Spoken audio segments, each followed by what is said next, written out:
नमस्कार दोस्तों। किसी नगर में एक सेठ जी रहते थे। उनके घर के नज़दीक ही एक मंदिर था।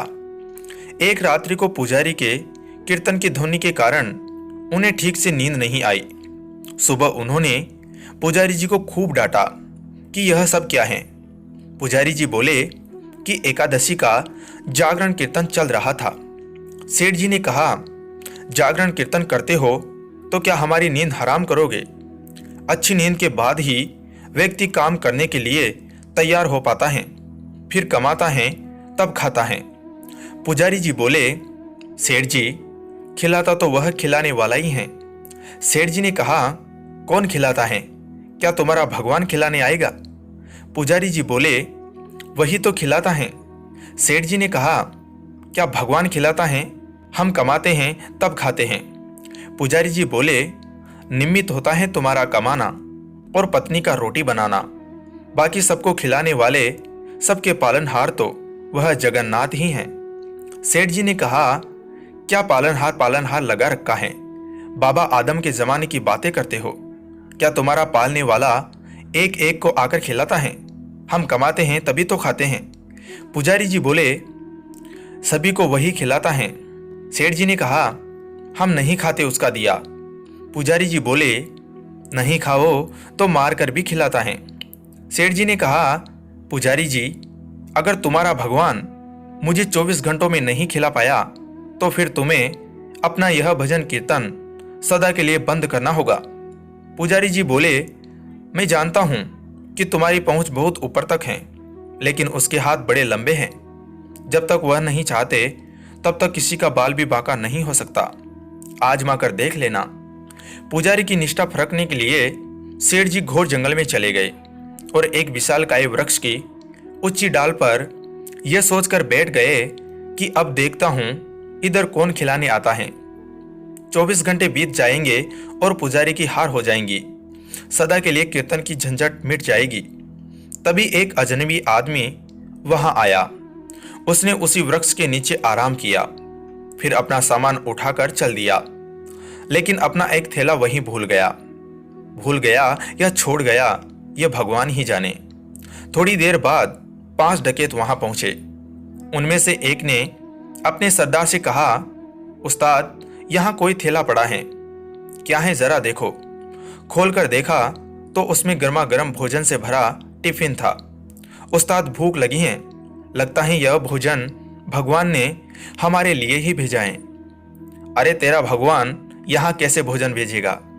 हमको पकड़ने या फंसाने के लिए किसी शत्रु ने ही जहर वहर डालकर यह टिफिन यहाँ रखा होगा, अथवा पुलिस का कोई षड्यंत्र होगा। इधर उधर देखो जरा, कौन रख कर गया है। उन्होंने इधर उधर देखा, लेकिन कोई भी आदमी नहीं दिखा। तब डाकुओं के मुखिया ने जोर से आवाज लगाई, कोई हो तो बताए कि यह थैला यहाँ कौन छोड़ गया है। सेठ जी ऊपर बैठे बैठे सोचने लगे कि अगर मैं कुछ बोलूंगा तो ये मेरे ही गले पड़ जाएंगे। वे तो चुप रहे, लेकिन जो सबके हृदय की धड़कनें चलाते हैं, भक्त वत्सल हैं, वह अपने भक्त का वचन पूरा किए बिना शांत नहीं रह सकते। ईश्वर ने उन डकैतों को प्रेरित किया, उनके मन में प्रेरणा दी कि ऊपर भी देखो।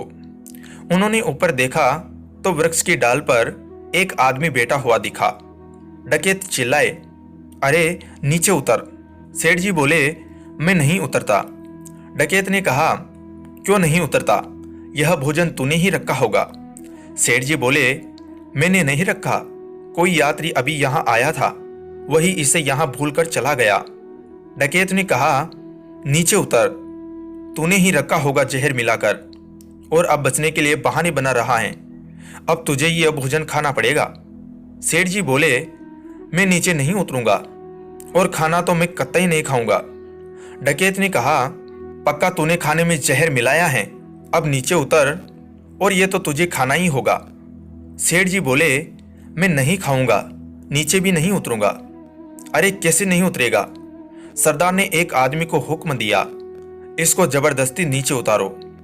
डकैत ने सेठ जी को पकड़कर नीचे उतारा। डकैत बोला, ले खाना खा। सेठ जी बोले, मैं नहीं खाऊंगा।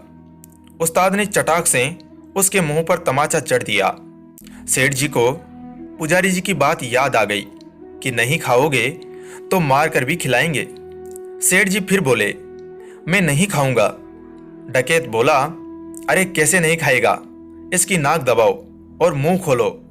डकैतों ने सेठ जी की नाक दबाई, मुंह खुलवाया और जबरदस्ती खिलाने लगे। वे नहीं खा रहे थे तो डकैत उन्हें पीटने लगे। तब सेठ जी ने सोचा कि ये 5 हैं और मैं अकेला हूं, नहीं खाऊंगा तो ये मेरी हड्डी पसली एक कर देंगे।